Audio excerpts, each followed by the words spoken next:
done good, though, Kevin. The black community is so proud of you. Right now, George Floyd is looking up at us all, laughing so hard that he can't breathe. So you're telling me Kevin Hart just sat in a room while a joke was made about George Floyd, and he went along with it?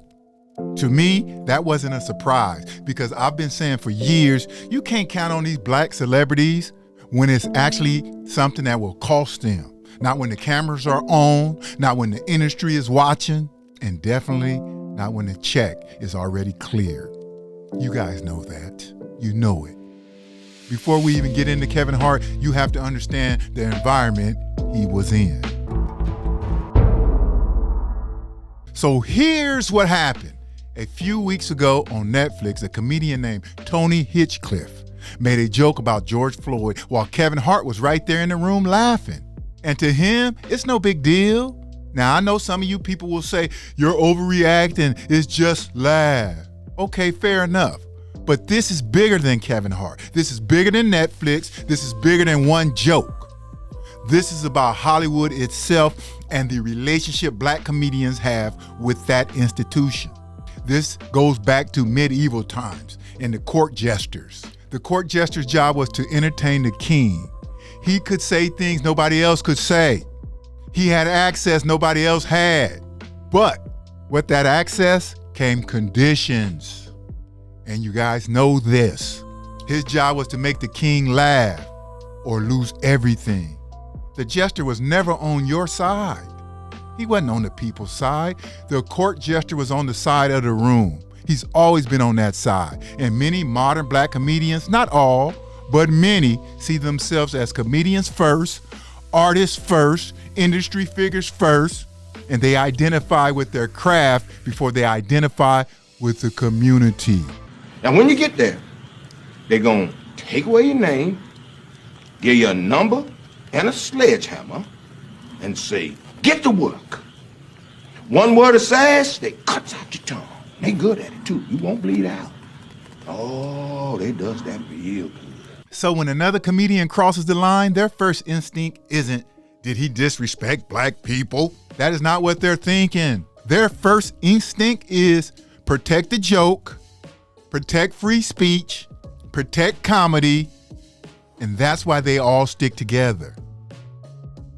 Now, to be fair, some people will say they're just comedians. Their job is not to be activists. And technically, that's true. Nobody elected Kevin Hart to lead Black America. But when celebrities profit off black culture, black audiences, black pain, black identity, yet suddenly become, oh, we just entertainers now. When accountability comes up, see, that's the problem.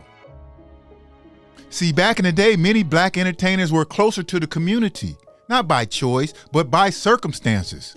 They did not have the same access to mainstream spaces as the white counterparts did. They didn't get paid well. In many cases, they got their money and everything stolen from them. So their support system, their audience, their reality, it all came directly from the community. But over time, with more access and more money, some stopped representing the community and started representing the institution. That's why Kevin Hart didn't surprise me. He did exactly what modern jesters do. One word of sass, they cuts out your tongue. Okay, when the room laughs at something wrong, he protects the room. And it's just not comedians. We've seen this pattern before. And stuff. I won't stand for that anymore. I don't walk around it. I don't walk to be that. I don't walk around in tight clothes. I stay at home for most of the time. You go out in public and it's a embarrassment to me. You look like a heat. And if you get by a pack of it'll be your fault. All right? When Mel Gibson made comments about black people, you didn't see a wave of majority black celebrities stepping forward to draw a line. You didn't see that. You guys know you didn't see that. Hell, a few other black celebrities even defended him. Think about that. These people with massive platforms, massive influence, and access to spaces we don't have. If anyone could apply pressure, would be them. But they stay quiet. Why? One word of sass, they cuts out your tongue. Because speaking up doesn't just target one person. It disrupts the industry. It creates tension with studios, with executives, with future opportunities. That silence wasn't random. They're there to protect relationships, to protect access. Don't become a problem within inside of the machine. That's the problem. See, Kevin Hart's been in Hollywood long enough to understand these rules. Don't bite the industry hand that feeds you. Don't make executives uncomfortable. Don't become difficult. And most importantly, don't break solidarity with people and bosses inside the machine. You can't do that, folks, because once you do that, you'll be put on the outs. Because when they become mainstream celebrities, protecting those relationships isn't optional. It's part of their job. I like to call it the crossover tax. The moment certain celebrities reach a certain level of access, they start protecting the institutions that validate them more than the people who supported them in the beginning. So when something happens within the side of the system, something that should be challenged, they don't speak up until there's backlash. We seen Kevin Hart go on The Breakfast Club. Remove me from it. I didn't say it. You want me to take a live production and stand up and fight Tony or have a reaction? Like, Tony told a joke. It wasn't a tasteful joke to us. We didn't like it. Okay. You see how they look at it right there? And that told me everything, because once again, the instinct wasn't to protect the people who was offended by the joke. The instinct was to protect comedy itself. And that is the deeper issue. A lot of mainstream celebrities only become apolitical when telling the truth might cost them something.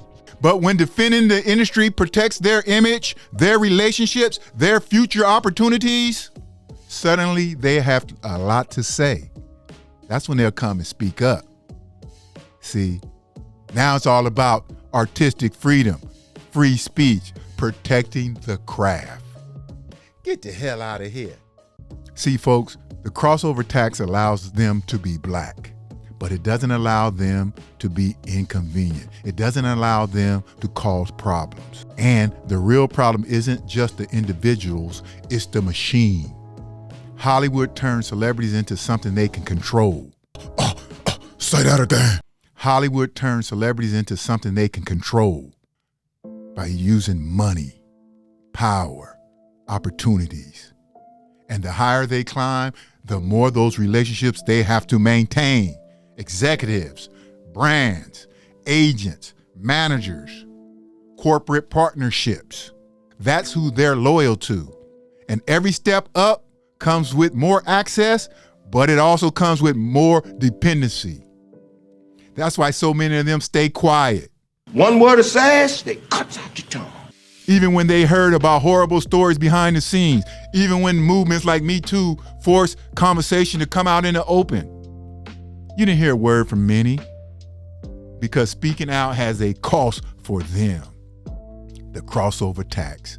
And when they're forced to choose between the truth and career stability, most of them will choose survival inside the system. Most of them will choose the machine over us. Just because someone is famous, successful, does not mean they're willing to risk any of all that when things matter most. Kevin Hart didn't fail some unexpected test. And the real question isn't about him, it's about us. Why do we keep expecting people who are fed by the machine to turn around and all of a sudden fight the machine? It's just not gonna happen, ever. So until we can answer that, this same pattern is going to repeat itself over and over again. And that was the breakdown. Broke it down to its very last compound.